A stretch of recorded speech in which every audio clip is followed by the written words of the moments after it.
Sélectionner une plage de cellules.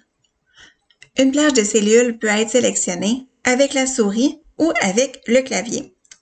Dans cette capsule, je vais vous montrer les deux exemples. Alors, avec la souris, ce qu'on peut faire, c'est premièrement, on clique avec le bouton gauche de la souris sur la première cellule qu'on veut sélectionner et ensuite, en maintenant le bouton gauche de la souris enfoncé, on va glisser le pointeur jusqu'à la dernière cellule qu'on veut sélectionner. Et ensuite, on peut relâcher le bouton de la souris. Alors, vous voyez que j'ai sélectionné les plages donc de A4 jusqu'à E7. On voit même qu'il y a le petit bouton d'analyse rapide qui s'affiche. Autre possibilité pour sélectionner les cellules, alors, c'est de sélectionner notre première cellule avec le bouton de la souris et en maintenant la touche majuscule enfoncée, on peut utiliser les flèches du clavier pour se déplacer.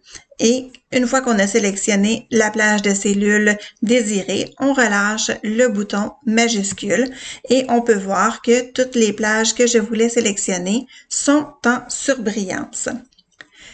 Autre chose que je veux vous montrer, c'est comment sélectionner une plage de cellules non contiguës, donc des plages de cellules qui ne sont pas collées ensemble. Alors, par exemple, je pourrais vouloir sélectionner les cellules A1 et A2.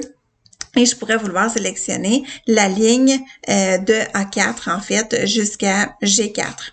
Alors, pour faire ça, je pourrais commencer par sélectionner donc la cellule A1 et A2. Donc, comme c'est des cellules contiguës, je peux tout simplement appuyer sur le bouton gauche de la souris sur la cellule A1 et glisser jusqu'à la cellule A2.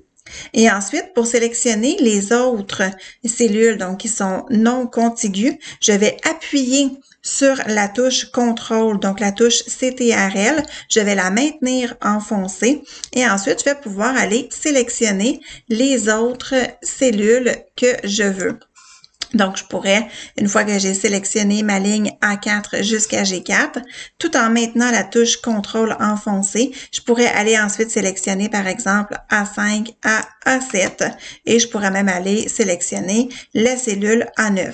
Une fois que ma sélection est faite, je peux lâcher, donc désélectionner le bouton contrôle de mon clavier et donc, tout ce que je voulais est en surbrillance, sauf la dernière cellule, étant donné que c'est ma cellule qui est active.